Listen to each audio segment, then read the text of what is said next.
Olá, tudo jóia? Seja muito bem-vindo, você que está ligadinho aqui na programação da nossa TV Alba. Começa a partir de agora o nosso OAB na TV, sempre com aquele compromisso de levar para você que está em casa muitas informações e te aproximar da Ordem dos Advogados Seccional Bahia.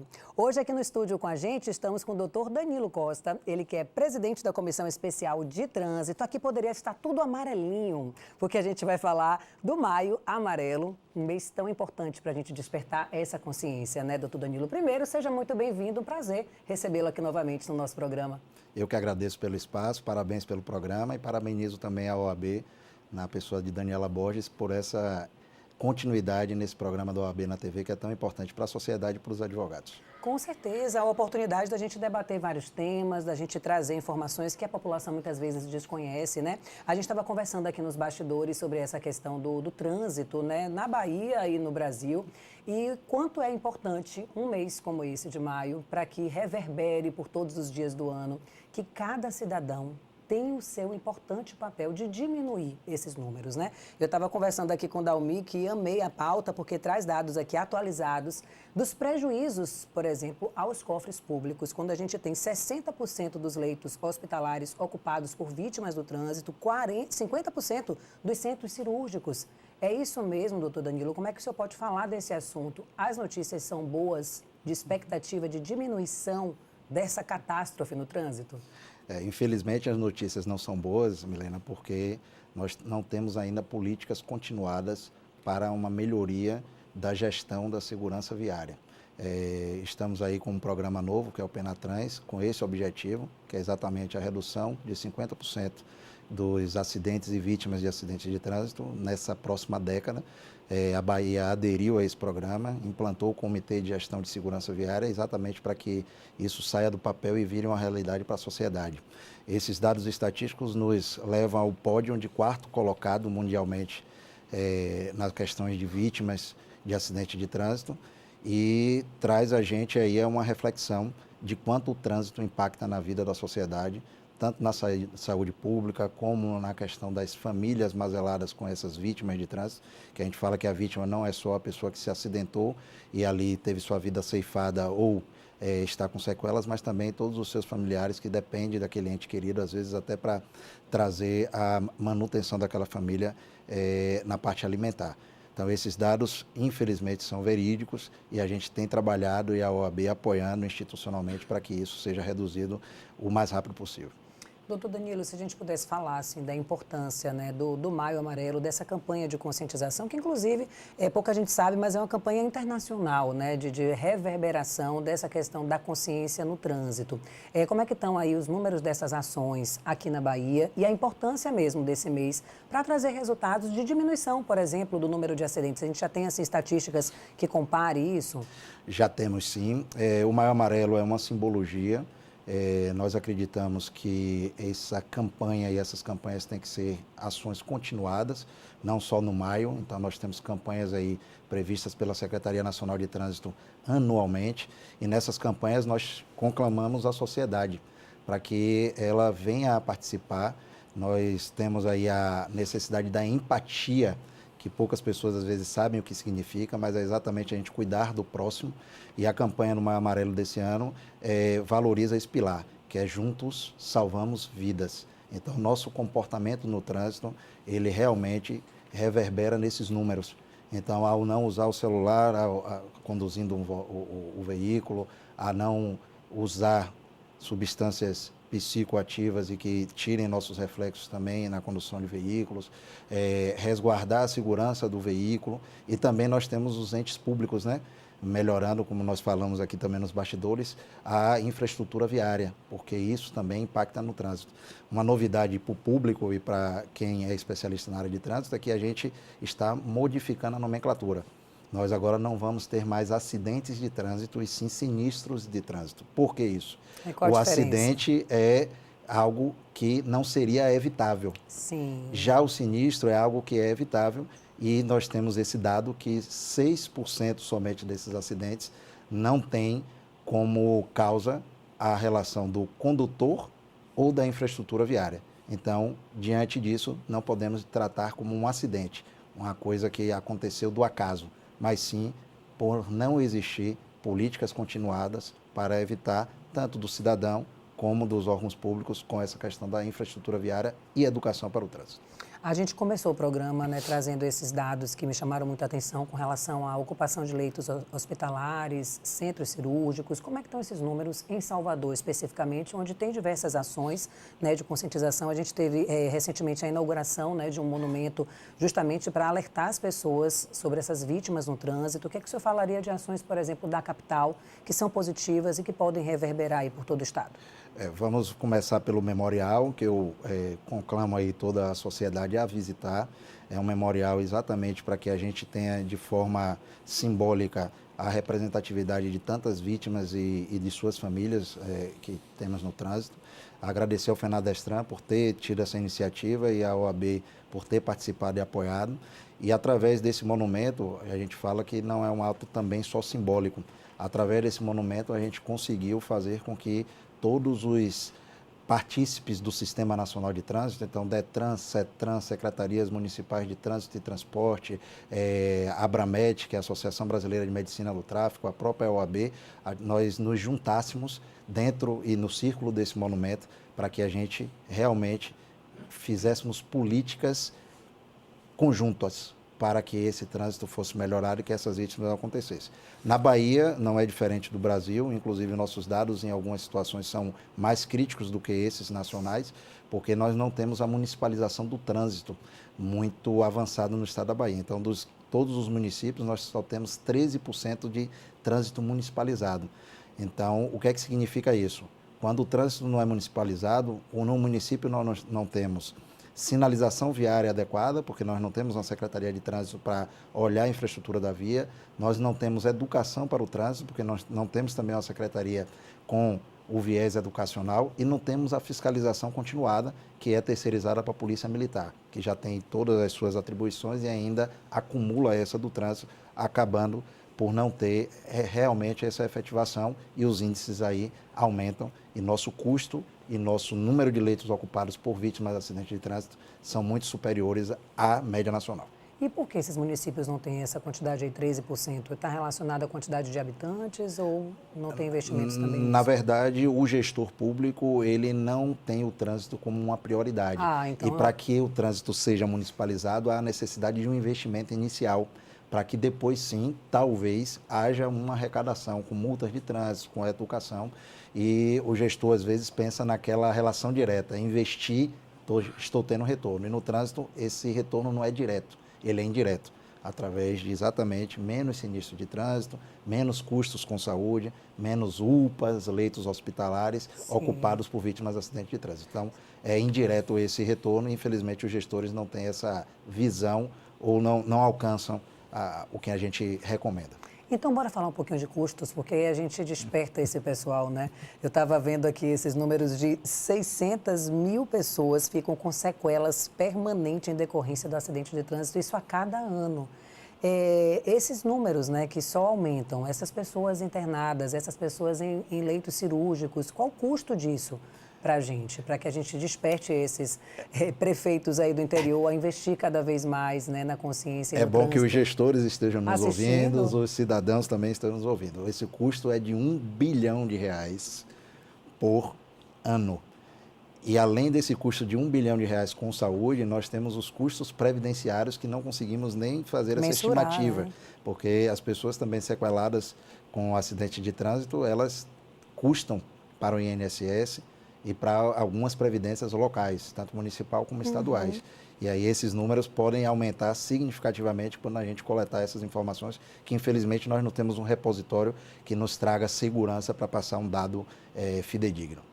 Expectativas, né, de mudança dessa realidade, de outras prefeituras investindo no trânsito e o papel, doutor, da comissão mesmo, da OAB nesse sentido. A Comissão de Trânsito da OAB Bahia é uma iniciativa da OAB, iniciada na gestão anterior do Dr. Fabrício Castro, e que a doutora Daniela encampou e nos deu esse compromisso de continuidade da gestão. A Comissão de Trânsito da OAB pensa exatamente nos dois pilares principais.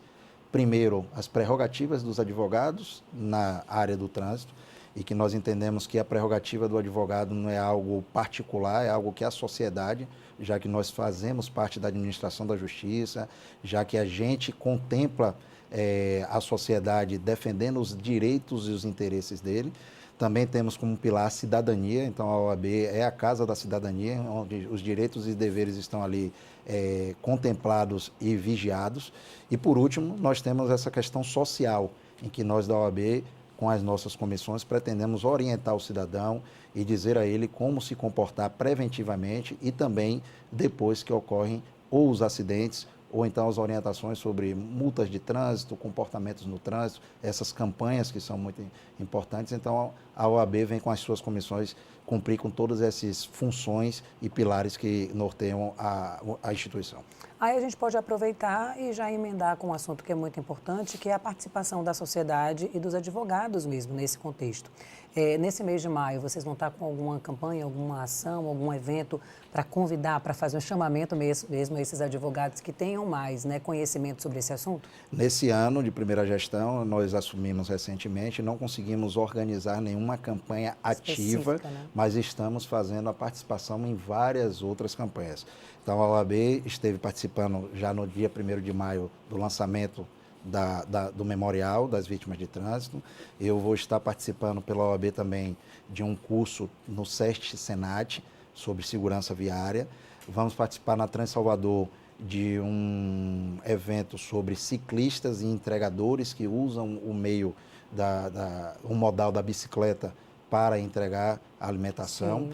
E iluminamos a fachada da CAAB através do nosso diretor, a quem mando um abraço, o Dr. Maurício Lee, com as luzes amarelas, que exatamente vem chamar a atenção. Então, é igual ao semáforo de trânsito, o amarelo é para a atenção, para que a sociedade tenha atenção sobre essa pauta de trânsito, tenha essa atenção sobre os acidentes de trânsito e se engaje junto com nós especialistas e os órgãos de trânsito e entidades na mudança desse status de guerra, que são essas 50 mil vidas por ano que perdemos por acidente de trânsito. Então, a gente conclama dessa forma a sociedade a participar dessa campanha e de todas as outras que temos ao longo do ano.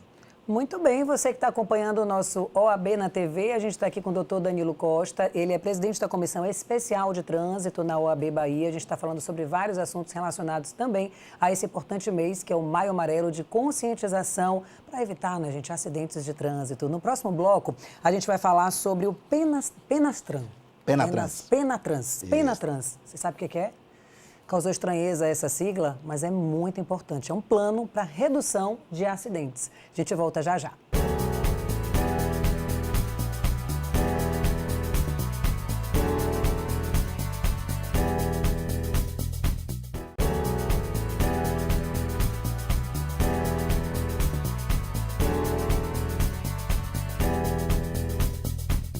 Estamos de volta. E aí, me conte, esse assunto te interessa muito? Como é que é a sua postura no dia a dia, no trânsito? Você é cordial? Tem aquela palavrinha que a gente usou, né, doutor Danilo, da empatia, né, de seguir também as orientações da via? Às vezes as pessoas reclamam, isso aqui é muito pouco, 60 km por hora. Aqui era para ser 80, aqui era para ser 100. Eu vejo várias pessoas com esse diálogo em algumas vias da cidade, mas tudo aquilo é pensado, né, para essa segurança no trânsito, através de pesquisas, através de dados. E eu queria que o senhor falasse um pouquinho justamente desse conjunto de ações que deve fazer parte deste Plano Nacional para a Redução de Mortes. Inclusive, o senhor me disse que tem novidades. Queria que você falasse um pouquinho a respeito disso. Hoje, o trânsito ele é formado por alguns pilares, e esses pilares estão no Plano Nacional de Redução de Acidentes, que é o Penatrans. E nesses pilares a gente trata das seguintes situações: educação para o trânsito, segurança veicular, infraestrutura, tratamos da fiscalização, tratamos do tratamento pós-acidente, o que que deve ser feito após o acidente de trânsito, e temos a questão dos dados estatísticos e o tratamento desses dados estatísticos. Com todas essas questões, o condutor, o cidadão que às vezes questiona o porquê aquela via tem aquela velocidade, aquela compatibilidade. Semáforo, né? Aquilo é pensado e estruturado por um engenheiro de tráfego. Nada que um especialista ou que o próprio povo empiricamente não possa trazer dados e informações para alterações, mas um especialista vai pegar esses dados, essas informações, tratar eles para adequar. Nós temos hoje uma palavra em inglês que veio da Suíça, que é o Traffic Calming. A gente vê essas zonas de tráfego calmo, citando aí para o turista e também o bom baiano. Ali na região da Barra, é exatamente aquela situação onde você consegue compartilhar o ambiente, valorizando todos os modais. Então, o veículo, os ônibus conseguem transitar na Barra a 30 km por hora, porque eu tenho ali compartilhando a via o pedestre, o ciclista, o motociclista. Que foi repudiado pela população, mas que hoje em dia já está totalmente adaptado. É uma mudança cultural também, né, doutor Daniel? Além de cultural, é porque na década passada nós valorizávamos muito o veículo. Então nós queríamos avenidas de grande vale, de alto fluxo, de que cada vez mais eu tivesse fluxo de veículos. Então esse era o pensamento antigo. Hoje não. Eu preciso pegar as zonas urbanas e transformar ela em jardins, em zonas de tráfego calmo, porque hoje nós temos esses modais sendo utilizados cada vez mais, veículos elétricos, patinetes, bicicletas, pedestre, e nós temos que incentivar, até porque também a natureza precisa desse respiro. Tem um investimento também, eu queria até mais detalhes, e você deve saber muito mais do que eu, ainda na gestão de Fabrício Milho, algumas áreas da cidade, aí eu me recordo bem ali na Pituba, próximo daquele ponto 7, como chama aquilo? É também para redução, né, de velocidade, e ele deu um nome que é de uma cor, acho que é amarelo também, ou verde, como é que funciona e o que é que muda? É o mesmo conceito do tráfego calmo, e aí dependendo do instituto, hoje o município de Salvador tem uma parceria com o Instituto Bloomberg, que eu mando um abraço para o Fernando, que é o representante aqui no Nordeste e está alocado na Trans-Salvador, e ele traz esse conceito exatamente de transformar as vias em algo mais calmo e que compartilhe todos esses ambientes. Então, na Pituba nós temos, na Barra nós temos, então as nomenclaturas mudam conforme os institutos que tratam dela, mas o conceito é idêntico, é de que exatamente nós tenhamos esse compartilhamento da via. Quem é curioso e gosta, Times Square, em Nova York, ela fez essa questão. Então, ao longo da Times Square, você tem fluxo de veículos, isso vai reduzindo e vão sendo desviados para as vicinais e chega um momento da Times Square que é só pedestre, que exatamente foi feita uma análise, um estudo, e esse trânsito foi sendo escoado até que chegar naquele momento principal, onde o turista quer andar, tirar foto, fazer as coisas que são naturais de um turista, e ali ele tem toda a segurança, porque só pedestres estão naquela área. E para quem já foi, que trafegou por ali, ocorre de forma tão natural que você, no trânsito, nem sente, né? Nem enquanto pedestre, nem enquanto condutor. Muito bacana esse exemplo que você trouxe para a gente despertar essa cultura aqui também, né, no nosso país. Agora, algo que não chegou ainda na cultura do cidadão é aceitar as multas, né? E aí sempre tem aquelas contestações, né? Acha que não deveria, que é uma indústria de multas, indústria de radar, de velocidade. Queria que o senhor falasse da importância disso e também das novas modalidades de autuações. A multa de trânsito é hoje a porta de entrada para tentar educar o cidadão a não cometer as infrações. Os dados da Trans-Salvador de 2021 trazem quase 500 mil autuações de trânsito. Essas autuações de trânsito, por ranking, nós temos 50% delas referente a multas por velocidade de até 20%, que cerca de 200 e poucos mil. Nós temos mais 200 mil referente ao estacionamento rotativo, que é o Zona Azul. E depois nós vamos para alguns números que nós especialistas questionamos um pouco, que é o uso do celular, que ela está lá no último ranking exatamente porque não tem uma fiscalização tão sistêmica através de radares ou de mecanismos de autuação, e acaba que o que mais impacta no trânsito é menos fiscalizado, porque só com um agente de trânsito visualmente para pegar essas pessoas dirigindo, mas agora com a nova resolução... E aí, vai ter que ter foto da pessoa para poder comprovar? Com a nova resolução, nós vamos ter agora a utilização das câmeras de vídeo monitoramento para fazer essas autuações. E isso vai fazer com que o agente de trânsito, assistindo ao vivo aquela câmera e flagrando alguém ao celular, ele poderá sim fazer a notificação. Requisitos para que isso seja válido juridicamente.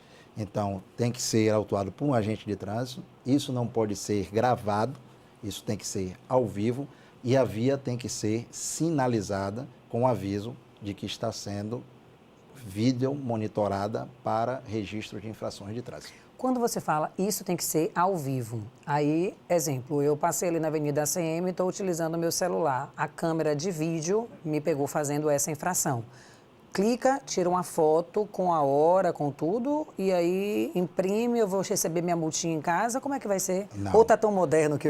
Tão moderno, o agente de trânsito vai estar assistindo Sim. a via e você passou naquele momento, ele simplesmente está substituindo os olhos dele na via por uma câmera. Sim. E com essa câmera ele vai registrar a placa do seu veículo, o horário, vai fazer uma notificação como presente estivesse na via e mandar para você vai ser muito polêmico. o seu presente, que é a autuação de trânsito com a pontuação e o valor pecuniário também para você Tudo pagar e se reeducar, né?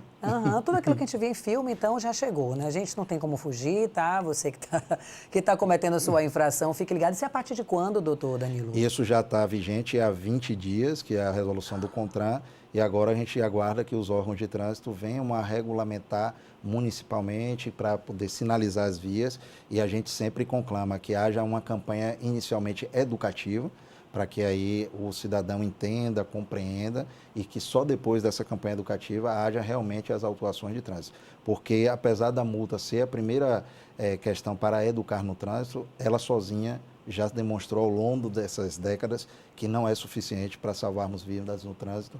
Então a gente precisa, com essa arrecadação, usar para a educação no trânsito, para a infraestrutura do trânsito. Então esse dinheiro tem que ser utilizado para que a gente realmente reduza todos esses dados que falamos aqui. Eu vou lhe apertar um pouquinho agora, porque a gente está falando muito dessa questão da parte do cidadão, né? De despertar a consciência, de estar atento, de não cometer infrações, até da parte pública de oferecer aí a questão da educação do trânsito. Vocês da OAB nessa parceria importantíssima. Mas ao que cabe, né, os investimentos nas vias, como é que é a cobrança disso? A gente conversava também aqui nos bastidores de vias pedagiadas, inclusive, né? E as concessionárias não são cobradas para fazer investimentos básicos, e aí eu digo ter um acostamento na via, né? Em limpar ali a área, né? Porque a gente vê o mato invadindo a pista, a gente vê falta de sinalização, muitos buracos, próximo aqui da região metropolitana. Imagino o que está acontecendo no interior. Então, eu lhe pergunto, como é que é a cobrança disso? E a comissão, né? Vocês da UAB também têm algum papel em estar ali cobrando, né, do setor público essas medidas? Na verdade, quando você fala da infraestrutura viária, ela é um dos pilares do Penatrans e a gente acredita que é um dos casos que fizeram com que o termo mudasse de acidente para sinistro, Sim. Porque muitos acidentes de trânsito que hoje são sinistros foram causados por má sinalização viária, por má estrutura viária, pessoa desviando às vezes de um buraco, acaba Você como advogado, fazendo essa tem causas questão. assim disso? Porque nos Estados Unidos e outros países a gente tem muitos casos em que o governo é responsabilizado por aquele acidente, por falta de sinalização, por lombadas na pista.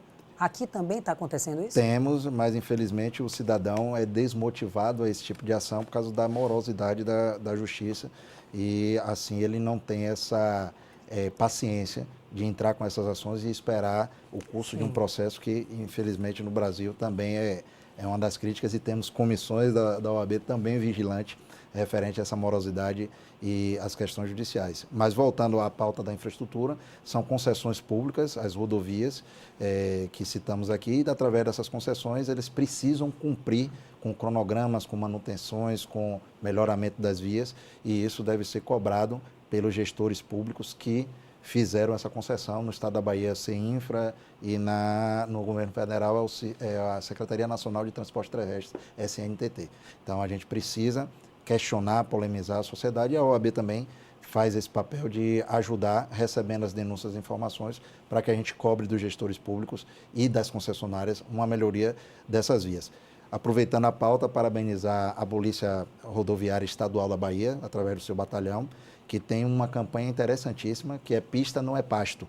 E aí sempre eu gosto de falar sobre isso, que nós também temos muitos acidentes nas vias por animais que são soltos pela população para estar ali comendo aqueles alimentos que nutrem as vias vicinais e principais, e através do programa Pista Não é Pasto é distribuído a eles um sinalizador, que é tipo uma coleira, que é aquelas de bicicleta, faixa refletiva, e ela é colocada no animal para que aí o veículo, quando se aproxima ou vem, consegue visualizar aquele animal na pista e assim evitando acidente de trânsito. Então, parabenizo a Polícia Militar por essa iniciativa que é realmente salutar e salvam vidas no trânsito. Você vê que são pequenos comportamentos que, se feito por todos e por todos os integrantes, eles trazem resultados efetivos. Com toda certeza. A gente já está nos minutinhos finais, mas a gente finalizou outro bloco falando, né, dos ciclistas.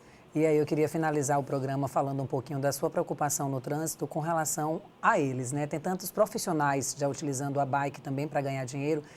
A gente vê em Salvador, e eu estou falando muito de Salvador por causa, né, da capital, investimentos muito grandes nisso. É uma realidade que faz parte, né, das principais cidades do mundo. Como é que você vê esse crescimento na Bahia, em outras cidades importantes? A gente pode falar de Vitória da Conquista, Santo Antônio de Jesus, Barreiras. Existe também investimentos nisso? É importante maior cobrança para que o poder público invista? Com certeza. O ciclista agora é um modal que, com a pandemia, houve uma catalisação desse modal, tanto para trabalho como para lazer. E a gente incentiva, e vamos participar, inclusive, de um evento da Transalvador, falando sobre os ciclistas e os entregadores, em que hoje as pessoas dependem até desse meio e desse modal para fazer e executar suas atividades. Nós incentivamos o ciclista para que ele use esse modal, porque a gente fala da last mile, que é a última milha. Então, hoje você está num escritório na região aqui da Tancredo Neves e conseguir ir a um shopping usando um modal seguro e com via adequado, com ciclovia, com ciclofaixa, é um modal muito interessante. No interior do estado, a gente vê regiões investindo nas ciclofaixas, nas rodovias, para que as pessoas tenham esse lazer aos finais de semana e consigam usufruir com suas famílias. E também temos os fechamentos de vias por períodos e horários determinados para que as pessoas vão àquelas vias para usar das suas bicicletas com suas famílias, ensinar seus pequenos a transitarem ali. Aproveitar e mandar um abraço para meu filho, para Pedro e Catarina, que adora bicicleta e que também a gente incentiva bastante o uso desse modal, até por causa da questão de saúde, né? É trânsito, saúde e o meio ambiente agradece. E cresceu também, doutor Danilo, o número de acidentes envolvendo bike, já que aumentou também o uso e, né, ainda não é proporcional os investimentos para a segurança, né? É natural, porque o ciclista também não tem a consciência de que, mesmo não sendo obrigatório, ele não sendo objeto da multa de trânsito, ele deve usar sinalização na bicicleta, deve usar um capacete, equipamentos adequados para, caso aconteça algum sinistro de trânsito, ele se acidente menos, então tem um menor impacto. E também a conscientização do motorista, que toda vez que visualizar um ciclista, ele também tem o mesmo direito de estar compartilhando aquela via, e assim ele tem que reduzir a velocidade e guardar a distância segura para que aquele ciclista não se assuste ou então até que venha a haver algum tipo de colisão causando esse tipo de acidente. Tudo passando pelo respeito, né, que a gente precisa ter. Uma coisa básica que nós ainda não fazemos, grande parte da população, é ter a faixa de pedestre, diminuir a velocidade, sinalizar para o carro, né, que a gente aprende, né, na aula ali, para poder o do lado baixar a velocidade também e as pessoas atravessarem, respeitar a bike também como um veículo, né? De primeira mão, vou te deixar aqui, a OAB Bahia, através da minha comissão, nós vamos usar muito nesse ano a palavra empatia. E a gente vai trazer uma série de peças, de ações provocando exatamente isso, que você que ama sua esposa, que ama seus filhos, que ama sua família, que ama o próximo, você use isso no trânsito. E que todas as vezes que você sair de casa conduzindo um veículo como carona, você faça essa reflexão, assim como quem acredita faz sua oração. Então, que haja essa reflexão. Vou sair de casa hoje e vou tentar fazer com que não hajam mais acidentes, mais vítimas no trânsito. Esse comportamento eu acho que também vai ajudar bastante, a OAB vai encampar isso. O pessoal está ali, ó, acabou, mas eu queria ler a participação aqui do Henrique, ele está falando, dando uma ideia aí para você também buscar medidas para isso, falando dos bueiros rebaixados, que é muito complicado para scooter, por ter a corda pequena e aí a roda pequena, perdão. Bueiros, né, realmente, tem muito, né, vai aumentando o asfalto e o bueiro vai ficando embaixo e não há uma preocupação, né? Eu sou motociclista e aí a gente faz um apelo a todos aqueles que fazem intervenções nas vias, né, Embasa, Coelba, as concessionárias, que às vezes precisam fazer os seus serviços e depois a gente tem aquele recapeamento natural. Sim. Depois de uma obra. E eles não se preocupam em fazer a recomposição no nível, e isso traz que o bueiro se torna realmente um buraco na via. Sim. E assim a gente tem o ciclista, o motociclista, que eu também sou, vítimas de acidente de trânsito, ou por desviar, ou então por estar caindo em um desses buracos e, infelizmente, se desequilibrando e caindo na via. responsabilizar, né? Quem são essas pessoas, né, que podem ser responsabilizadas, procurar o advogado especialista em trânsito e deixar de acontecer aí essa morosidade. Quero agradecer ao doutor Danilo Costa pela presença aqui no nosso programa hoje. Agradecer você também de casa pela audiência. Fica aí o espaço aberto para a sua sugestão de pauta. Danilo, obrigada pela presença. Até a próxima, né? Não, com certeza. Eu agradeço o espaço, agradeço o carinho e nós da Comissão de Trânsito, através da OAB, estaremos sempre à disposição para o cidadão, para os colegas advogados, porque também vamos brigar muito pelas nossas prerrogativas, já que a ampla defesa do advogado passa pelo cidadão e assim a gente faz com que nós tenhamos aí um sistema, já que a gente compõe a justiça. Tempo corrido, já tá as letrinhas subindo. Tchau, gente, até semana que vem.